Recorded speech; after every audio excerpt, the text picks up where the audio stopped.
Good evening. You're watching ARIRANG News at 8. It's Monday, January 20th here in Korea. Live from Seoul, I'm Jihae.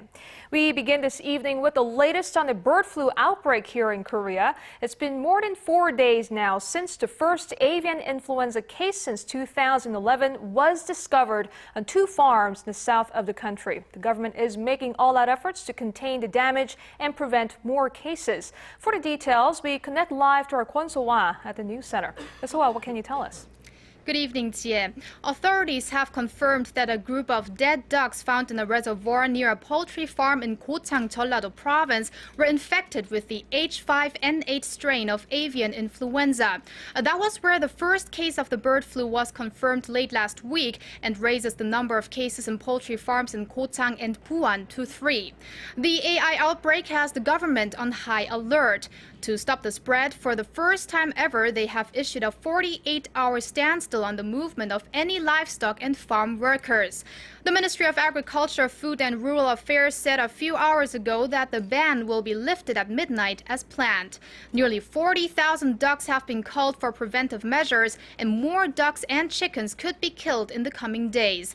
Officials say there is a high chance that migratory ducks brought the virus to the country. So how dangerous is this H5N8 virus, and could it have any effects on humans? Well, Jihae, it appears that we do not have to worry about our health.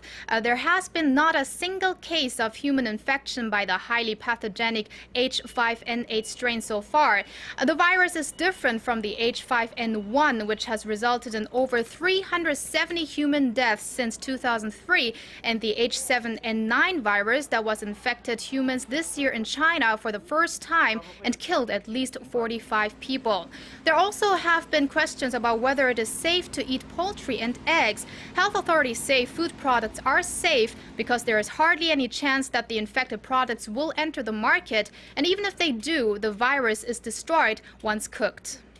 Good to know. But what measures will be taken by the government to contain the damage and prevent the spread of the virus? Well, the government held an emergency meeting this Monday, and apart from the standstill, nationwide measures have been discussed for migratory bird sites and poultry farms. Sterilization locations have been increased in the southern part of the country in the Jeolla-do, Chungcheongnam-do, and Gyeongsang-nam-do provinces, and also further north in Gyeonggi-do. The military, as well as the police, are chipping in as well by controlling traffic at restricted locations and supplying sterilization equipment. Also, the National Assembly's Agriculture Committee will meet in Sejong City on Thursday to discuss the matter. All right, that was our Kwon Soa reporting live from the news center on the bird flu outbreak here in Korea. And now to a massive security breach of personal data of more than 20 million people in Korea. Phone numbers, addresses, credit card numbers, and banking records have been leaked from several commercial banks in the nation, forcing executives of the firms in question to tender their resignations and promise compensation. Kim Hyun-ji has the latest. The CEOs of KB Kookmin Card, Lotte Card, and NH Nongyop Card spoke out on Monday to assure the public in the wake of the nation's largest ever personal information leak. They said they would cover any financial losses caused to their customers in entirety and are also considering compensation for any psychological damage the breach may have caused. Later Monday, more than 24 KB Financial Group managers, including the CEO of KB Kookmin Card, Jae-oh, along with the CEO of NH Nongyop Card, Kyung-ik, offered to resign from their posts. The information of at least 20 million Korean bank and credit card users was leaked. That affects almost all economically active people in a country of 50 million.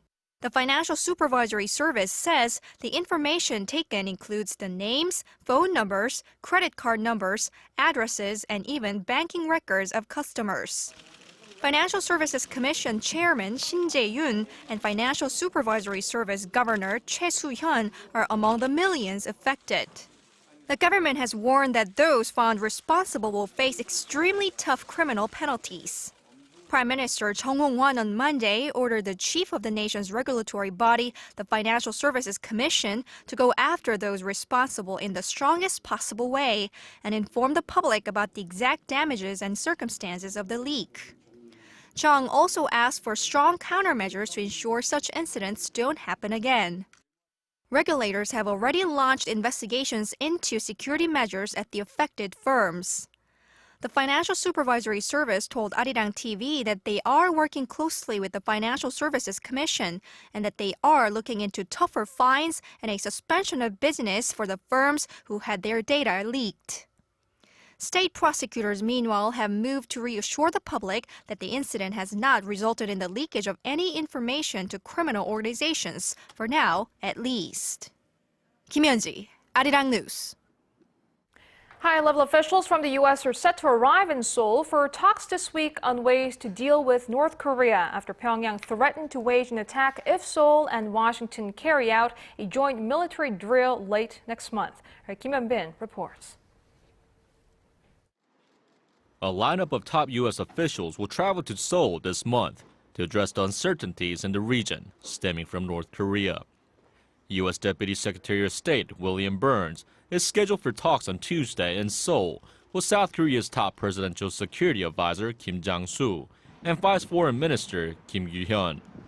Burns' visit comes after Pyongyang's proposal that the two Koreas stop any actions that could stoke tensions on the peninsula. They have called on Seoul and Washington to cancel the joint annual Key Resolve and Full Eagle military drills next month. Last week, Admiral Sam Locklear, commander of the U.S. Pacific Command, told a Navy conference in Washington last week that his most urgent concern is the unpredictability of North Korea. Locklear even went so far as to say that Pyongyang is capable of causing a catastrophic event using its nuclear weapons on South Korea. Meanwhile, U.S. Assistant Secretary of State for East Asia Daniel Russell is expected to arrive in Seoul on Sunday to discuss regional issues, including strained ties in Northeast Asia, following Japanese Prime Minister Shinzo Abe's controversial war shrine visit last month. Kim Hyun-bin, ARIRANG News. A Korean-American missionary jailed in North Korea for over a year has appeared before reporters to appeal to the U.S. government for his release. The Associated Press reported that Kenneth Bae held a press conference at a hospital in Pyongyang on Monday, where he expressed hope that Washington and Pyongyang can work closely together to help secure his release. He also claimed that the regime has not violated his human rights in any way. Bae is the longest-serving American detainee in North Korea in recent years. He was arrested in November 2012, accused of crimes against his state and sentenced to 15 years of hard labor. And over in the United States, a monument remembering the suffering of thousands of women drafted into sexual slavery by the Japanese military during World War II has been built in the state of New York. The 2007 resolution, which calls on the Japanese government to deliver an apology for the atrocities, is engraved on the statue. Last week, U.S. President Barack Obama signed a federal spending bill that cites that resolution. Similar monuments were erected in Palisades Park in New Jersey in 2010 and Nassau County in New York in 2012. An opening ceremony is scheduled for Friday. In a landmark move, the U.S. Senate passed a 2014 budget bill last week that calls on the Secretary of State to act on the issue of Japan's sexual enslavement of Asian women during World War II. And while the document is non-binding, pundits say the move is likely to increase political pressure on Japan. For more on Washington's efforts to rein in Tokyo for its unrepentant attitude for wartime atrocities, we go one-on-one with Dr. Hong Sang-pil, professor of law at Yonsei University. Welcome to the program. Yeah, thanks for coming here. For one of the noteworthy things about Washington's latest move is that it was included in the spending bill. Why is that, and how is this going to affect this ongoing comfort women row? First of all, I think it's a decades-long result of the human rights activists in the United States, including lawmaker Michael Honda himself. And second, I think the recent visit of Abe's recent visit to the Yasukuni Shrine has dealt a serious blow to the minds of the people in the United States, and especially those in the U.S. legislature. And third, well, there was a strong lobbying from the Japanese government to the U.S. government and to the U.S. legislature. So I think this was a sort of circumventing the way. But spending bill takes a quite important role in the U.S. Implementation of government roles, because it serves as a guideline upon how to spend U.S. U.S. budgets. And also, it will continue to hold the U.S. government to take a firm stance and a very strong position about the issue. I see. This is another noteworthy thing is that Obama administration usually took a backseat every time Japan refused to acknowledge the issue of comfort women. What do you think changed its mind this time around? Well, I would say the U.S. government has continued to have a sort of same position about the issue. But the recent rise of China and the budget concerns have made the United States, especially high government officials, to pay more attention to the strategic and also financial alliance and cooperation between two countries. Say, for example, the Hillary Clinton, the former Secretary of the State, mentioned this case as labeled this case as an enslaved sexual slavery. So, and John Kerry and Joe Biden, because they were very much reportedly upset by the unilateral decision of the abbés to make a visit to the Yasukuni Shrine, has made themselves to make a decision to distance themselves from the Japanese current moves and Japanese ideas of Second World War. And so, and this is a sign that Japan should not go too far in this direction. But at the same time, it is not really proper to dive too deeply into this meaning of the passage of the bill, because the cooperation between two countries in terms of military cooperation, in terms of security cooperation, would continue to have important position in the U.S. agenda of the government positions. I see. You did briefly mention China's growing influence in the region and how the two countries are trying to rein in on that. But so are you saying that the passage of this bill means it might not pull back from its support? Well, definitely not. This time, a lot of many Japanese high officials and also the members of the legislature made a visit to the United States. But they met with, for example, Susan Rice, the National Security Advisor, and Chuck Hagel, the Secretary of the State. And they should have paid and could have paid much time on speaking about security matters and cooperations in that regard. So, and it is in the best interest of the United States to separate this issue from the human rights issue from other cooperation matters. But because Japan continues to renege out of this scheme, and then now, traditionally, this relationship between three countries, Korea, Japan, and United States, it's more about value-oriented, allies and relationship. But I think this time, the United States feels the stronger need to distance itself from Japan in regard to this issue as well. I see. So will this bill or Washington's about face have any effect on Japan's future moves? Do you think they will show some change? Well, Abe received definitely red card this time, but and he will think more than twice to make any further actions. But he will continue to be underway for a time being because of political situation in his own country.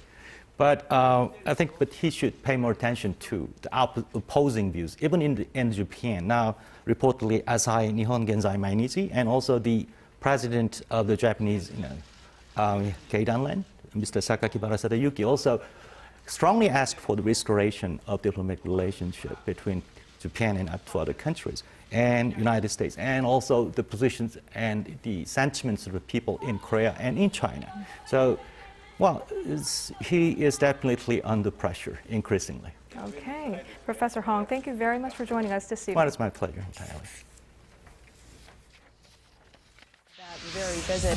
Touch base with journalists, experts, and analysts who are taking the pulse of Asia's heartbeat. South Korea's defense minister. In a lively half hour, join ARIRANG's Jihae for the day's top stories, current affairs, business, technology trends, plus global weather forecasts and more. ARIRANG News. Every weeknight, live on ARIRANG TV. And a kidnapping in Libya. A Korean trade official was taken at gunpoint in Tripoli on Sunday evening local time. While not much information has come out as to who the kidnappers are, officials in Seoul are working around the clock to win the release of the abductee. Hwang Sung-hee has this report. Korea's foreign ministry confirmed Monday that a Korean trade official was kidnapped by a group of unidentified armed men in Libya. Han Seo-gu, the head of trade relations at the state-run Korea Trade Investment Promotion Agency in Libya, was taken by 4 armed men on his way home from work in Tripoli on Sunday evening local time. The incident was reported by Han's driver to the Korean embassy, who said the kidnappers stopped their car and threatened both of them with weapons before taking Han in their car and heading west.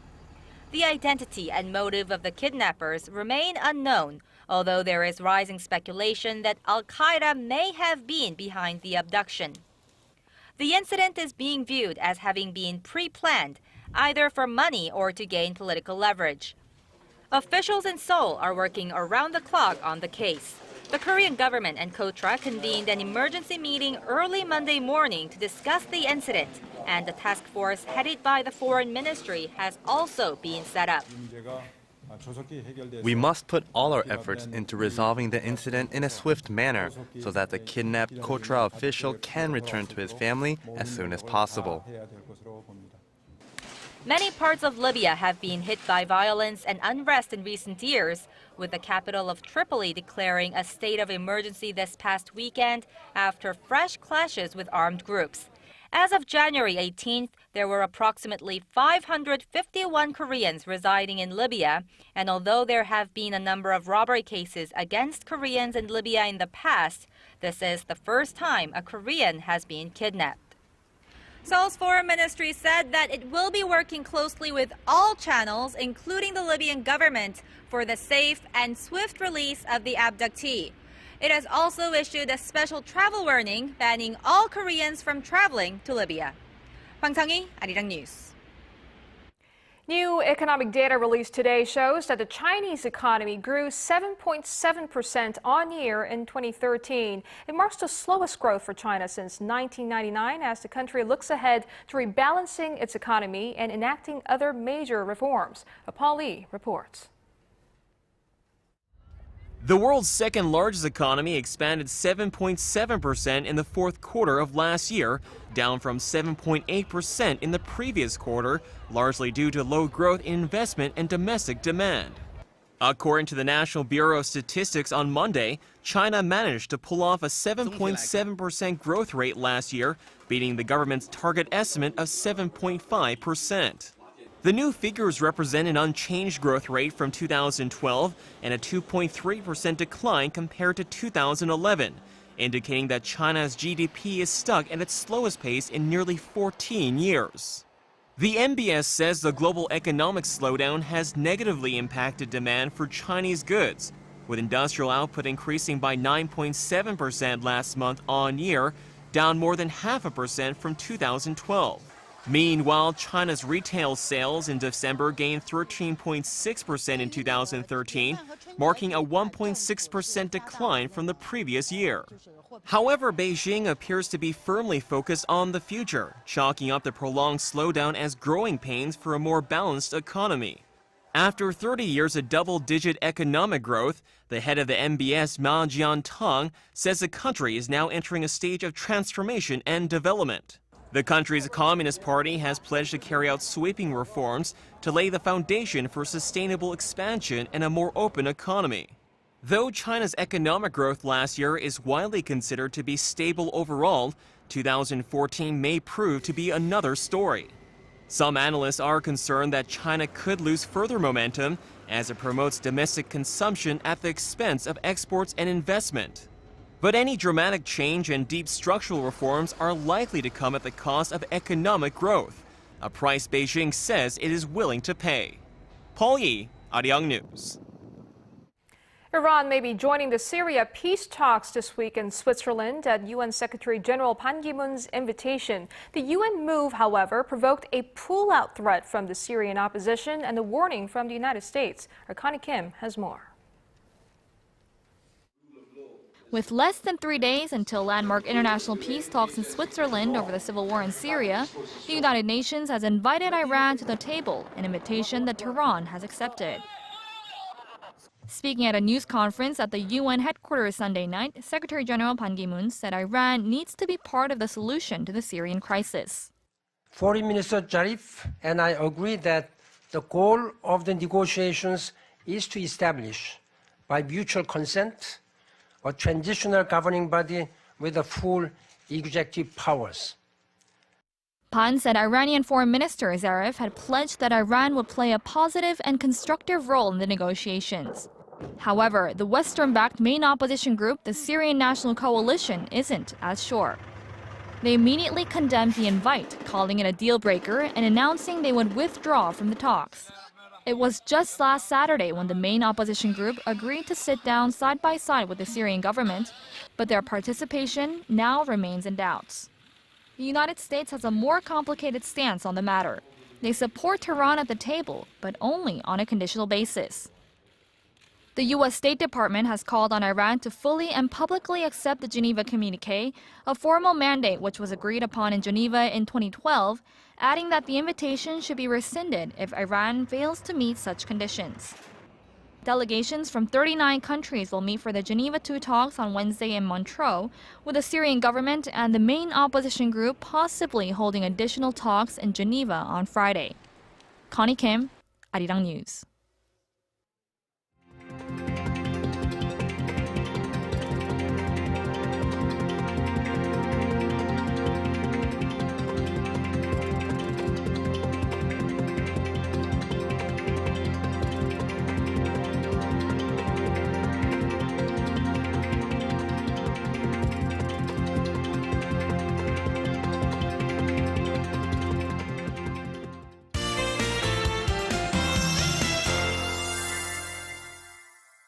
Let's go over to our Kim Bo-kyung at the Weather Center for a checkup. Now, Bo-kyung, it was pitch dark at one point in the afternoon here in Seoul with snow falling from time to time. What's the latest? Well, Jihae, be sure to have an umbrella with you because the snow that's falling on the central regions at this hour is acid snow, which is a mixture of snow and yellow dust. Taking a look at the current conditions, the nation is under the influence of a low pressure trough from the north, which is why we're seeing cloudy skies and snow. Now, the central regions and the mountains of Jeju could get up to 5 centimeters of snow, and other than that, it looks like this round of precipitation will gradually come to an end by tomorrow morning. However, in the meantime, snow will pile up, so if possible, it is recommended that you use public transportation on your ways to work tomorrow morning. Taking a look at tomorrow's readings, well, it looks like tomorrow morning lows will drop about 5 degrees compared to today, with Seoul starting off the day at -7 degrees with a high of 0. Meanwhile, Gwangju and Busan hit 1 and 5 degrees respectively. Moving on to other regions, Jeju and Dokdo peak at 3 degrees, while Mount Kumgang makes it to -4. Well, that's all I have for Korea, and let's take a look at the international weather.